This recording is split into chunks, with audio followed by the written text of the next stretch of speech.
Welcome everybody. I want to introduce you to foot biomechanics. So what we're going to do today is simply go over on a basic level foot, how it functions in relation to the body, how all the joints and the bones function together to propel the body mass forward. So my understanding is everybody is going to come with a different set of knowledge or background, so hopefully this won't be over anyone's head and simply a refresher for most people. So the presentation is broken up into the following categories. So first off, we'll go over the osseous structure of the foot, so talk about the bones specifically and what roles they may play within motion. Then we'll go into planes of motion, and that is in relation to joint movements, so how joints move in different planes.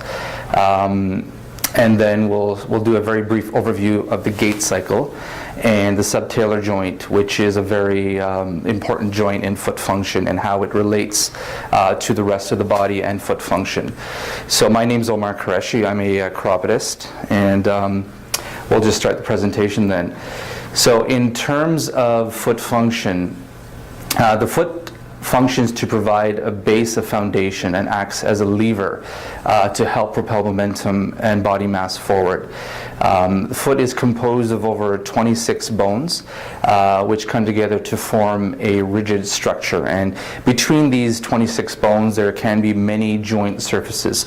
Lots of movement obviously going on between the various bones within the foot. So the foot is actually divided into two columns. We have your medial column and your lateral column. So your medial column, and this is something we'll talk about further on in the presentation, but the medial column will be running along the first toe down to the heel, and the lateral column will be from the pinky toe down to the heel as well. So there's actually a split in the foot down the middle that separates the two, and they will actually work together to provide certain characteristics that I'll get to in a second. So just of note, with the diagram here, just to note that the metatarsal shaft of the first toe, so this one here, if you just do a quick comparison, you see how much larger this is than the rest of the met shafts, and that's because the big toe provides an enormous amount of support and is actually one of the major foundations or joint foundations of the foot. And again, we'll get to that when I discuss the tread line and weight-bearing patterns.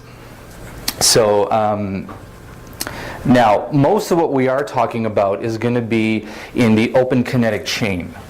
I'm sorry, in the closed kinetic chain. Open kinetic chain is where you have a non-weight-bearing foot, which means that joints function slightly differently when the foot is raised off the ground versus when the foot comes in ground contact. What does happen is when a foot is in ground contact, certain muscles will trigger and cause certain joint movement to occur. Now, for our purposes, most of our diagnoses that we're going to be doing this point moving forward are going to be in the closed kinetic chain position, and that is how we tend to diagnose a great deal of things. Non-weight bearing or open kinetic chain can help us to determine or understand how things may be as the foot comes into ground contact, but certainly from a diagnostic point of view, it's going to really occur, or we're really going to examine the closed kinetic chain or weight bearing part. Okay, so now the foot, and this next point is in relation to what I had said earlier regarding the 26 bones in the foot and lots of potential for joint movement. And this is also where the medial and lateral columns will come into play. Now, the foot undergoes two changes during the walking cycle.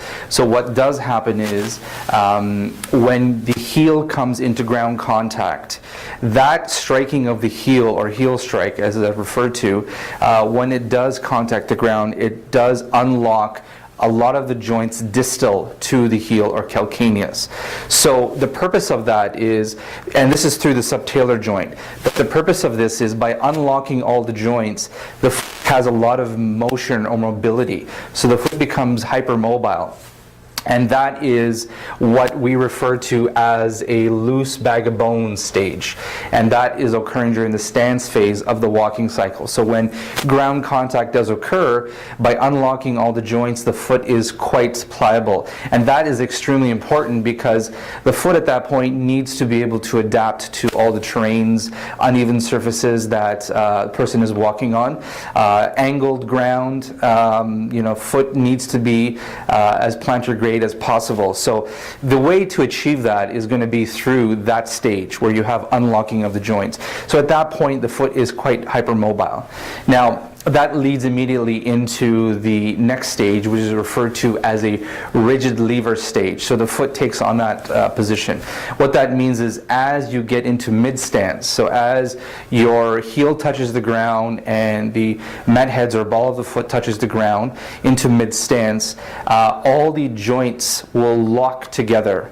And that does occur a lot with the muscle contractures around the foot. The joints will lock together and all 26 bones create a rigid structure. And again, the purpose of that is to be able to take on the body mass or weight that's going to be propelled forward through the walking cycle. So it's important that the foot quickly does that, where all the joints will lock together. And then that's the only way the foot can carry the body weight forward through the toe-off stage, which is the end stage. So you go from the heel strike to mid-stance to toe-off stage. And again, very important to go from the loose bag of bones stage and rigid lever to achieve this. So another reason for the foot being hypermobile upon heel strike is to absorb the shock impact, right? Very important that shock energy is absorbed correctly into the foot and not into the body as a person is walking or even running. So very important for like long distance runners especially, that the impact is absorbed into the foot. Think of that situation as the shocks of a car. The purpose of the shocks of a car is to absorb that impact. As you're driving over a speed bump or pothole, you want, as a driver, not to feel, or passenger, not to feel any of that impact. So the design of the shocks is to absorb that impact. So this is similar to the way that the body's doing it. And the body absorbs impact through the joints and the hypermobility of the joints absorbing that impact. So very, very important to reduce breakdown of joints in the body. And of course, when you have a situation where you have very limited shock absorption in the body, what tends to happen is the shock energy will travel up from the foot, rest into the ankles, the knees, the hip, and the lower back eventually.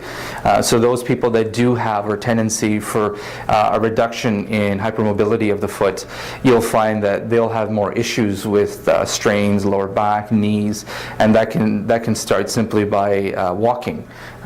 So if they do repeat that activity over a long period of time and they don't have the right type of foot structure, then those are the problems that I tend to see quite a bit. And of course, the medial and lateral columns are huge in that hypermobility of the foot.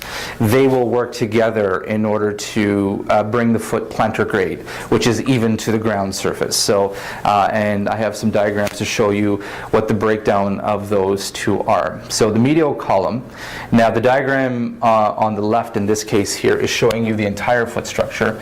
And I don't know if you can make out the labeling here, but it's simply broken into rear foot, midfoot, and forefoot. But what's highlighted here is what comprises the medial column. So you see you've got here your first three met shafts, the navicular cuboid, and of course the talar head or talus is also part of that. And then for the lateral column we have the last